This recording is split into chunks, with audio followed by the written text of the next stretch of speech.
Shalom Bapak Ibu Saudaraku yang saya kasih dalam Tuhan Yesus Kristus.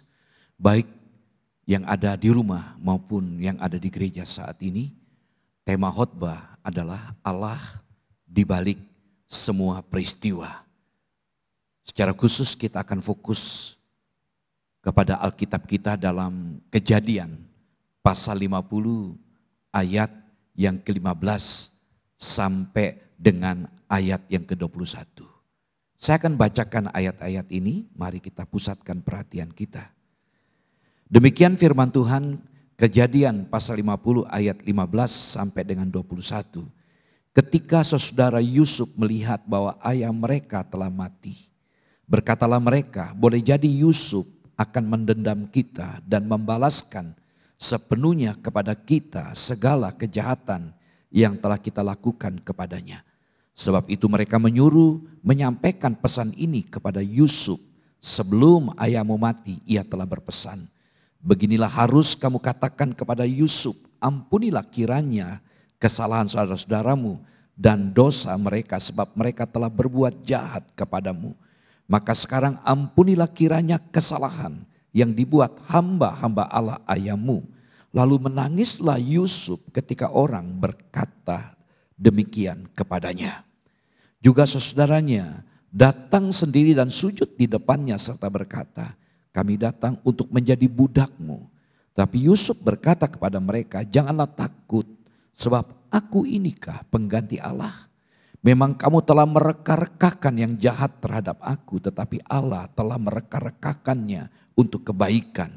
Dengan maksud melakukan seperti yang terjadi sekarang ini, yakni memelihara hidup suatu bangsa yang besar. Jadi janganlah takut, aku akan menanggung makanmu dan makan anak-anakmu juga. Demikianlah ia menghiburnya mereka dan menenangkan hati mereka dengan perkataannya. Amin. Berbahagia yang membaca, mendengarkan, merenungkan serta melakukan firman Tuhan. Puji Tuhan. Bapak Ibu Saudaraku yang saya kasih, Allah di balik semua peristiwa atau segala peristiwa. Saudara, kita percaya berdasarkan firman Tuhan, begitu banyak pernyataan firman Tuhan. Secara khusus 1 Petrus 5 ayat 7 dikatakan, serahkanlah segala kekhawatiranmu kepada Tuhan, sebab Tuhanlah yang memelihara kamu. Saudara, Allah itu pemelihara. Dalam istilah Latin adalah providentia, yang diambil dari kata providere. Kata pro itu sebelum, videre dari kata video, melihat, berarti melihat sebelumnya. Dan kata lain providensia artinya segala sesuatu yang terjadi sudah dilihat sebelumnya oleh Tuhan Allah. Lalu ada pandangan yang kedua, saudara, Allah itu penentu. Dikenal dengan fatalisme dari kata fatum. Artinya segala sesuatu sudah ditentukan oleh Allah. Nah, sehingga pandangan ini cenderung menyerah kepada nasib. Tapi sebagai orang-orang percaya, kita percaya bahwa providensia Allah itu berlaku. Artinya dalam segala sesuatu kita percaya bahwa Allah ada di tengah-tengah kita. Segala sesuatu yang terjadi dalam hidup ini tak lepas dari pandangan Tuhan. Dan Dia adalah Allah yang memelihara kita. Allah kita memang kita kenal sebagai Allah yang transenden. Artinya Tuhan yang begitu jauh, yang berjarak dan mustahil untuk dipahami dengan pikiran manusia. Dia begitu suci, begitu agung, begitu mulia. Tapi dengarkan, Allah kita adalah Allah yang imanen. Artinya Allah menjadi begitu dekat dengan umatnya. Bersama dengan saudara dan saya, menyertai kita sekalian. Dan inilah menjadi alasan kenapa tema ini diambil. Bahwa Allah di balik segala peristiwa. Saudara, jika kita percaya bahwa Tuhan itu maha kuasa, maka kita pun harus percaya bahwa Dia hadir di mana-mana, melewati batas, ruang, dan waktu. Masalahnya saudara, bagi kita adalah sering kita tidak bisa merasakan kehadirannya. Karena kita kurang, bahkan kita tidak percaya akan kehadirannya. Kita lebih cenderung fokus kepada persoalan yang kita hadapi. Kita tidak tahu apa yang akan terjadi memang di masa mendatang. Tetapi saudara, Allah yang penuh rahmat bisa memakai segala situasi apa saja untuk kebaikan saudara dan saya. Saudara, peristiwa yang menandai kehidupan kita bukan kebetulan atau acak. Semuanya telah ditetapkan oleh Allah dan dimaksudkan untuk kebaikan kita, saudara. Nah, seringkali kita gagal menangkap arahan dan perlindungan Allah yang tidak nampak ketika peristiwa itu berlangsung. Namun saudara, ketika kita mengingat semua peristiwa yang telah terjadi, tangannya semakin jelas terlihat dalam segala sesuatu. Bahkan ketika tragedi melanda kehidupan manusia. Saudara, jadi tidak ada yang terjadi tanpa sepengetahuan Tuhan. Kenapa? Karena Allah Maha Hadir dan Maha Tahu.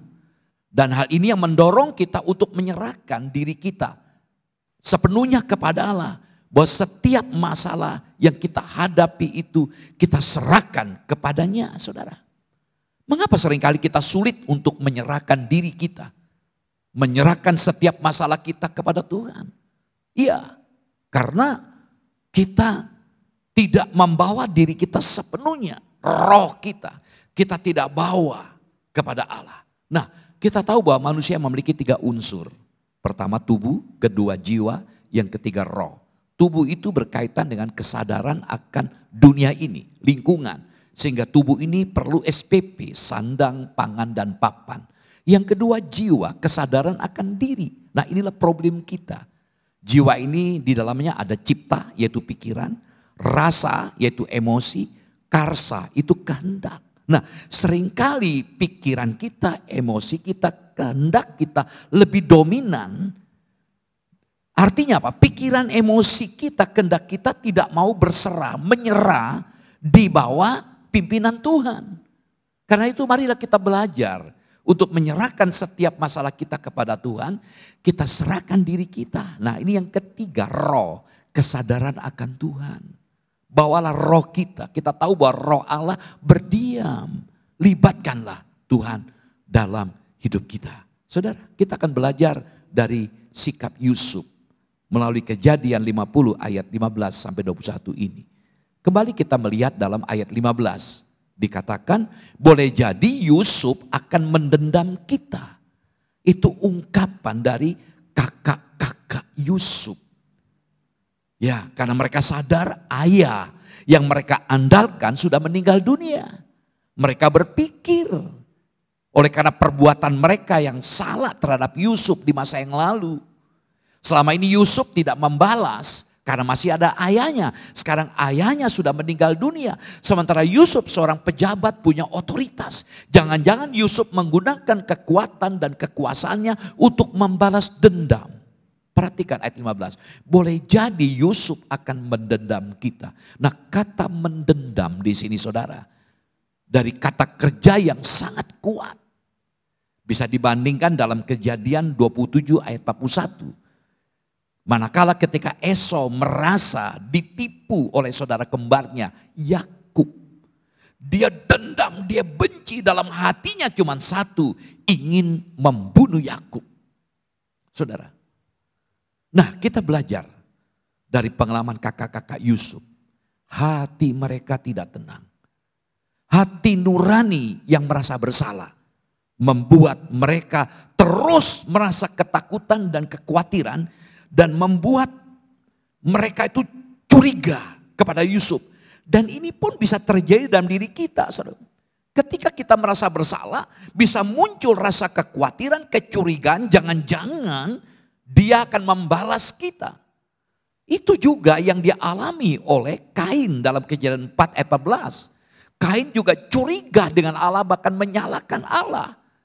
Saudara, kita kembali kepada Kejadian 50 ini, perhatikan dalam ayat 16 sampai 17.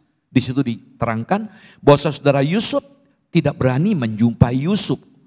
Karena ketakutannya, mereka menyampaikan pesan dari Bapak Yakub melalui seorang pengantara untuk mendatangi Yusuf.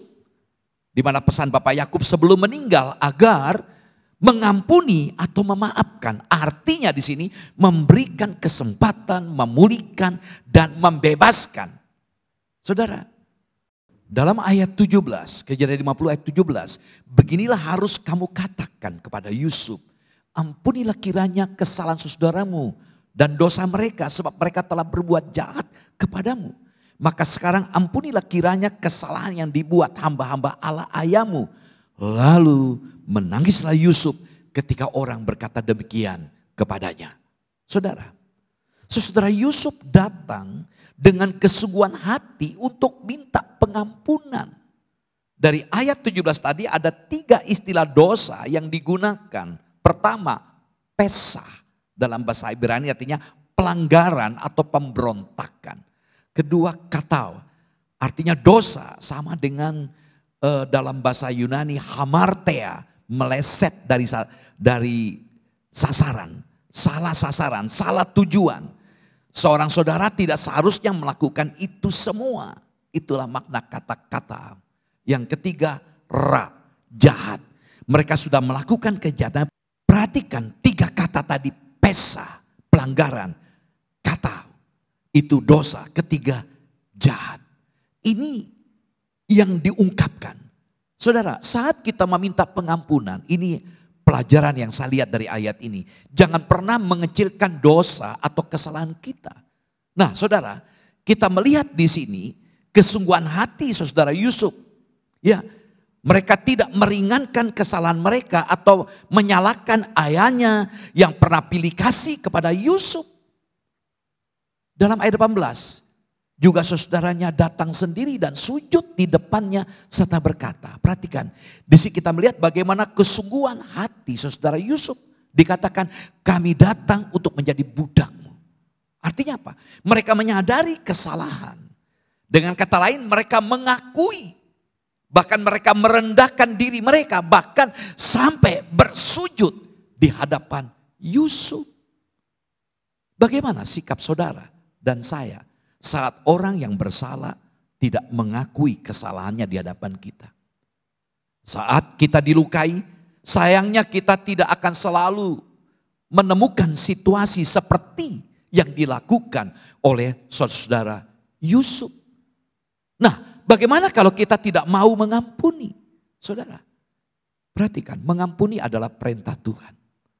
Dalam Lukas 17 ayat 3 dikatakan, jagalah dirimu, jikalau saudaramu berbuat dosa, tegurlah dia, dan jikalau ia menyesal, ampunilah dia.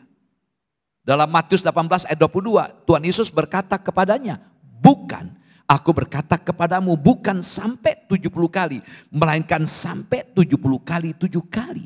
Ketika Petrus bertanya berapa kali aku harus mengampuni, Tuhan Yesus berkata 70 kali 7 kali.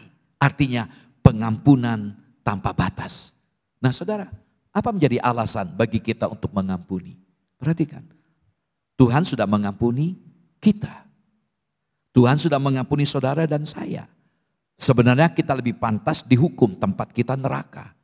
Tapi semua dibatalkan oleh karena kita percaya kepada Dia. Itulah anugerah Allah. Tuhan sudah mengampuni saudara dan saya. Yang kedua, kita pun bisa bersalah. Ini alasannya kenapa kita mengampuni. Kita bisa bersalah. Sehingga suatu saat kita pun memerlukan pengampunan dari orang lain, saudara. Yang ketiga, perhatikan, ketika kita tidak mengampuni, Alkitab mengajar kepada kita, maka doa-doa kita akan terhalang. Nah saudara, perhatikan Matius 5 ayat 44. Kasihilah musuhmu dan berdoalah bagi mereka yang menganiaya kamu. Perhatikan kata kasihilah. Ini adalah sebuah kalimat perintah, bentuk imperatif. Sebuah dorongan, sebuah perintah untuk mengasihi. Dan bentuk tata bahasanya present tense, bentuk kala kini, bentuk waktu sekarang. Dengan kata lain kita diminta untuk mengasihi musuh kita dan mengampuni musuh kita harus segera, bukan besok, tapi saat ini juga. Jadi pengampunan tidak tergantung pada waktu dan situasi. Nah, hari ini kita akan belajar apakah prinsip-prinsip pengampunan dari Kejadian 50 ayat 15 sampai 21, kita melihat ada 3 hal yang menarik yang dapat kita lihat tentang prinsip-prinsip pengampunan. Yang pertama, pembalasan adalah haknya Tuhan. Perhatikan dalam ayat 19.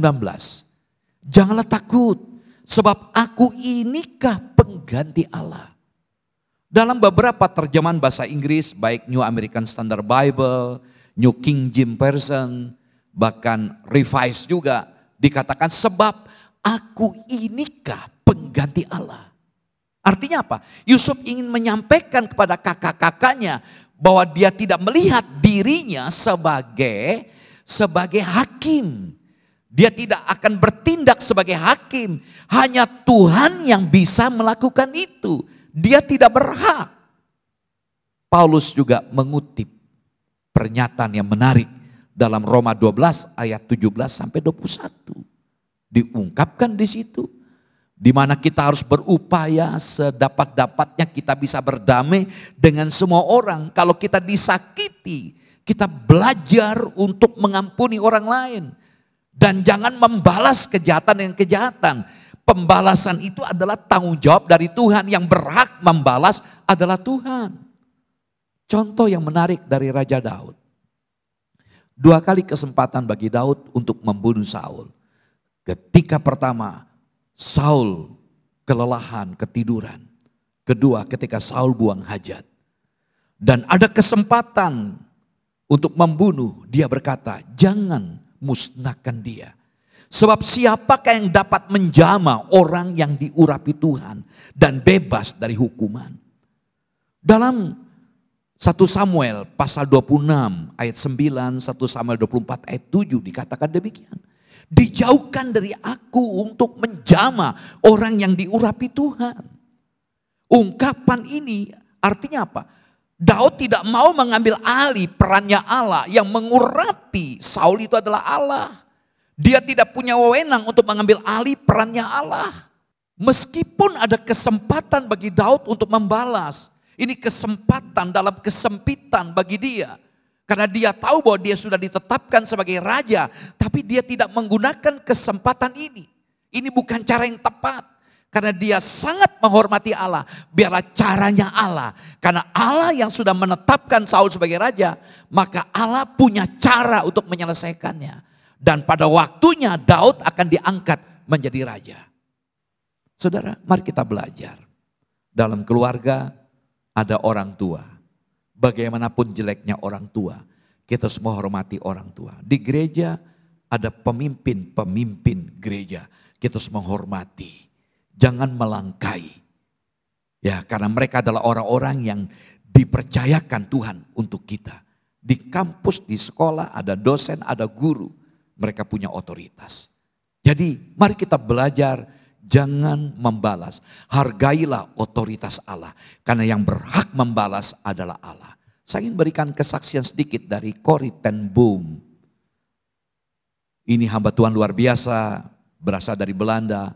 Corrie dan adiknya Betsy ditangkap karena menyembunyikan orang-orang Yahudi di rumahnya bersama dengan ayahnya. Selama Nazi menduduki Belanda. Lalu suatu saat dalam pelayanannya, ya bertemu dengan orang yang pernah menjadi salah satu penjaga di kamp konsentrasi Ravensbrück, tempat mereka dipenjara. Corrie harus melakukannya. Dia betul-betul mengetahui bahwa firman Tuhan yang mengatakan bahwa Allah akan mengampuni kita, memiliki syarat utama. Kita harus mengampuni mereka yang telah bersalah kepada kita. Jika kamu tidak mengampuni kesalahan orang lain, kata Tuhan Yesus, Bapamu yang di surga juga tidak akan mengampuni kesalahanmu. Corrie masih berdiri di sana dengan hati yang beku saat dia selesai berkhotbah dalam altar call. Pengampunan bukanlah sebuah emosi. Saya juga tahu tentang hal itu pemikiran Corrie. Pengampunan adalah tindakan yang muncul dari kehendak. Dan kehendak itu dapat terlaksana terlepas dari suasana hati saya, itu kata Corrie. Yesus dia berkata dalam doanya, tolong saya. Corrie berdoa dalam hati. Saya bisa mengangkat tangan saya. Hanya itu yang bisa saya lakukan. Engkau yang memberi perasaan itu. Dengan kaku dan tanpa perasaan, Kori mengulurkan tangannya ke tangan orang yang terulur kepadanya itu. Dan ketika Kori melakukannya, hal yang luar biasa terjadi, saudara. Apa itu? Arus itu dimulai pada bahunya, bergerak menuruni lengannya, melompat ke tangan mereka yang sedang bersalaman. Dan lalu kehangatan pemulihan ini seolah membajiri seluruh tubuh Kori. Perasaan itu membuat Kori mengeluarkan air mata, saudara. Lalu Kori berkata kepada orang yang sedang diajak bersalaman yang pernah berbuat jahat kepada dia dan Betsy. "Saya memaafkanmu, saudaraku," ujar Kori sambil menangis. "Dengan segenap hati saya," kata beliau. Untuk sesaat mereka saling menggenggam tangan, mantan penjaga dan mantan tahanan bersalaman. Kori tak pernah tahu kasih Allah yang begitu kuat sampai dia melakukannya. Saudara, dari pengalaman Kori ten Boom ini kita dapat belajar untuk mengampuni orang lain. Meski ada alasan bagi kita untuk membalas, tapi kita tidak punya hak untuk itu. Kenapa? Yang menjadi hak untuk pembalasan adalah Tuhan. Kewajiban kita hanyalah mengampuni orang yang telah bersalah kepada kita. Itu yang Tuhan mau, yang Tuhan minta kepada saudara dan saya. Jangan menyimpan kebencian, perasaan dendam, rasa tidak suka terus. Belajar mengalirkan pengampunan kepada orang lain. Walaupun ada alasan untuk kita membalas dendam. Saudara, yang kedua, di balik rekaan kejahatan terselip rencana baik Allah. Sekali lagi, di balik rekaan kejahatan terselip rencana baik Allah. Dalam ayat 20 dari Kejadian 50 ini, memang kamu telah mereka-rekakan yang jahat terhadap aku. Tetapi Allah telah mereka-rekakannya untuk kebaikan. Dengan maksud melakukan seperti yang terjadi sekarang ini, yakni memelihara hidup suatu bangsa yang besar. Yusuf memahami bahwa saudaranya adalah alatnya Tuhan untuk membawanya datang ke Mesir. Saudara bisa membaca sendiri dalam Kejadian 45 ayat 5 sampai 8. Yusuf berkali-kali berkata, "Bukan oleh karena engkau, justru Allah yang menyuruh aku datang lebih awal, mengawali, memulai datang untuk menyelamatkan keluarga kita, menyelamatkan bangsa-bangsa." Ini sebagai persiapan agar mereka semua dapat selamat. Itu maksud Yusuf. Bahkan seluruh Mesir dan daerah sekitarnya. Mengapa Yusuf dapat bersikap begitu pengertian dan murah hati kepada saudaranya? Saudara, Yusuf menyadari bahwa Tuhan bisa memakai yang jahat untuk bisa sampai kepada tujuan yang Tuhan mau. Roma 8:28 kita tahu sekarang Allah turut bekerja dalam segala sesuatu. Dari Allah bisa bekerja dalam segala sesuatu. Bukan hanya yang baik, yang jahat pun bisa dipakai oleh Allah untuk menyatakan kebaikan. Tuhan sanggup membalikkan air mata kejahatan untuk mendatangkan kebaikan bagi saudara dan saya. Artinya di balik semua peristiwa kita harus menyadari bahwa ada rancangan Allah yang baik untuk saudara dan saya. Dengan memahami hal ini saudara, kita dapat belajar untuk menjadi orang yang dapat mengampuni mereka yang berbuat jahat kepada kita. Ya saudara, kalau kita lihat Yusuf, kita belum pernah dijual. Belum pernah dimasukkan ke dalam sumur mau dibunuh. Betapa dahsyatnya yang terjadi kepada Yusuf. Belum lagi dia sampai difitnah, dipenjarakan, sampai dilupakan juga. Tapi dia bisa mengampuni saudaranya. Bahkan sampai menangis saat saudaranya datang kepada dia. Ini satu luar biasa. Bayangkan penderitaan bukan sesaat. 13 tahun dia menderita. Tetapi luar biasa. Tadi kita melihat dalam Kejadian 50. Dia menangis. Puji Tuhan. Saudara, di balik semua peristiwa kita harus menyadari bahwa ada rancangan Allah yang baik. Dengan memahami ini kita dapat belajar untuk menjadi orang yang dapat mengampuni mereka yang berbuat jahat kepada kita. Persis seperti Yusuf terhadap saudaranya, kita mau belajar. Ketika kita melihat hidup kita dari sudut pandang kita sendiri saudara. Kita hanya bisa melihat satu perspektif atau satu sudut pandang. Kita lalu menafsirkan apa yang terjadi pada diri kita sebagai kebaikan atau sebagai kejahatan. Kita harus pilih salah satu, kita berada di lembah atau berada di puncak gunung. Kita baik dan senang karena kita baru saja menikah misalnya. Atau kita sedih karena pasangan kita baru saja meninggalkan kita. Setuju? Itulah perspektif manusia. Saudara, entah hidup itu baik dan Tuhan itu baik. Atau hidup itu buruk dan Tuhan itu jahat. Tapi perspektif Tuhan berbeda, saudara. Perspektif Tuhan memungkinkan kebaikan dan kejahatan pada saat bersamaan. Dan inilah yang dikatakan oleh Yusuf, kamu merencanakan yang jahat, tapi justru Allah menggunakan kejahatan kalian untuk menyatakan rencananya dan kebaikan bagi kita semua. Saudara, mengampuni harus disertai dengan sikap dan perbuatan yang benar. Lihat bahwa Yusuf mengampuni dan diikuti dengan sikap akan memelihara saudaranya. Kita amati dalam ayat 20 dan 21. Saudara, jadi perbuatan kita harus sejalan dengan apa yang kita katakan dengan mulut kita, bahkan setidaknya kita mendoakan mereka. Saudara, Tuhan mengajarkan kepada kita untuk mengampuni. Marilah kita menyadari satu prinsip penting. Ketika orang lain berbuat jahat kepada saudara dan saya, di balik itu ada rancangan Allah yang baik. Sehingga kita dapat belajar untuk memberikan pengampunan, mengalirkan pengampunan, saudara. Saya tidak tahu apa yang menjadi pergumulan saudara saat ini. Mungkin saat ini saudara sedang mengalami kesulitan untuk mengampuni. Berdoalah.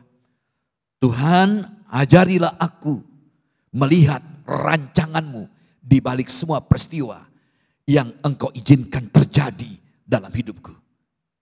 Yang ketiga, pembaruan relasi lebih berharga daripada hidup bermusuhan. Sekali lagi, pembaruan relasi lebih berharga daripada hidup bermusuhan. Enggak ada artinya bermusuhan. Relasi itu dibutuhkan. Penderitaan Yusuf merupakan sebuah simbol dari Tuhan Yesus Kristus juga. Yusuf merupakan tipologi dari Yesus. Bagi Yusuf, pembaruan relasi dengan saudaranya lebih indah dan berharga daripada kesakitan hati dan pembalasan. Ini luar biasa bagi dia. Nggak usah dipikirkan lagi yang sakit. Yang penting sekarang bagaimana bisa akur, bisa berdamai, bisa bersama-sama. Perhatikan. Dalam Kejadian 42 ayat 24, 43 ayat 30, 45 ayat 2 menjelaskan Yusuf menangis. Dalam pasal 50 pun kita menjumpai tadi Yusuf menangis. Saudaraku, Tuhan Yesus juga berinisiatif merelakan diri untuk datang mengampuni kita. Saudara, sebagaimana Yusuf bersikap begitu luar biasa pada saudaranya, Tuhan Yesus pun melakukan itu untuk kita. Saudara. Sukacita Kristus bukan saat manusia ada dalam permusuhan dengan Allah, tetapi dalam sukacita pada pemulihan dan pembaruan relasi manusia dengan Allah. Itu sukacita. Maka kita lihat ketika Yesus mati atas kayu salib,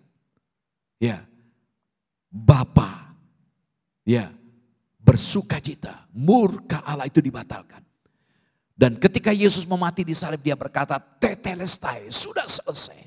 Wow, begitu dahsyat pernyataan itu. Karena apa? Karena misinya adalah untuk merekonsiliasi, mendamaikan manusia yang berdosa dengan Bapa yang kudus. Pesan Paulus dalam Efesus 4 ayat 32, tetapi hendaklah kamu ramah seorang terhadap yang lain, penuh kasih mesra dan saling mengampuni. Perhatikan, kita diminta untuk saling mengampuni. Apa alasannya? Sebagaimana Allah di dalam Kristus telah mengampuni kamu. Jadi kita harus mengampuni seperti Yesus sudah mengampuni kita. Satu ayat lagi, Efesus 5 ayat 1 dan 2. Sebab itu jadilah penurut-penurut Allah seperti anak-anak yang kekasih. Dan hiduplah di dalam kasih. Perhatikan, hiduplah di dalam kasih sebagaimana Kristus Yesus juga telah mengasihi kamu dan telah menyerahkan dirinya untuk kita sebagai persembahan dan korban yang harum bagi Allah. Saudara, mari kita belajar untuk hidup dalam kasih. Ketika kita bicara hidup dalam kasih, berarti marilah kita tempatkan sebuah kehidupan yang indah, membangun relasi antara kita satu dengan yang lain. Kalau kita melihat cerita film-film silat atau film kungfu, saya juga hobi dulu ketika remaja membaca cerita-cerita silat yang ditulis oleh Ko Ping Hu. Intinya adalah balas dendam. Demikian film Cowboy juga mengajar pada kita untuk balas dendam. Tanpa kita sadari. Jadi kalau orang tua kita meninggal, kita sebagai anak dilatih, lalu setelah besar kita balas dendam. Bahkan tanpa sadari anak-anak kecil dididik untuk balas dendam, untuk tidak akur dengan melihat film Tom and Jerry. Saudara, mari kita bangun relasi. Dengan adanya relasi, berkat itu akan datang dalam kehidupan kita. Saudara, dalam Mazmur 133 ayat 1-3, menarik. Alangkah indahnya kalau kita hidup rukun bersama. Dalam ayat 3, maka kesanalah Tuhan perintahkan berkat.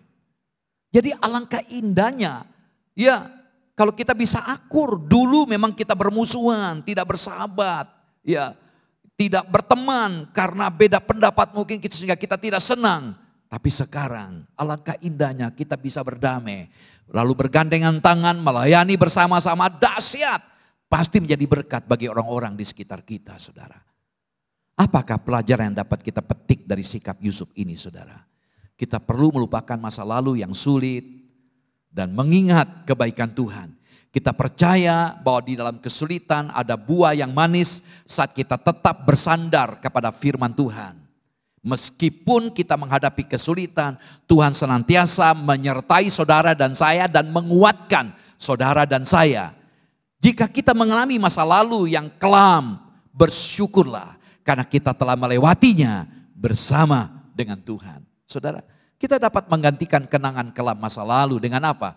Dengan mengingat kebaikan Tuhan dalam menyertai saudara dan saya. Kita belajar. Tuhan baik dan kebaikannya tidak pernah berubah. Perhatikan prinsip pengampunan yang pertama, pembalasan itu adalah haknya Tuhan. Kedua, di balik rekaan kejahatan terselip rencana baik Allah. Ketiga, pembaruan relasi lebih berharga daripada hidup bermusuhan. Amin.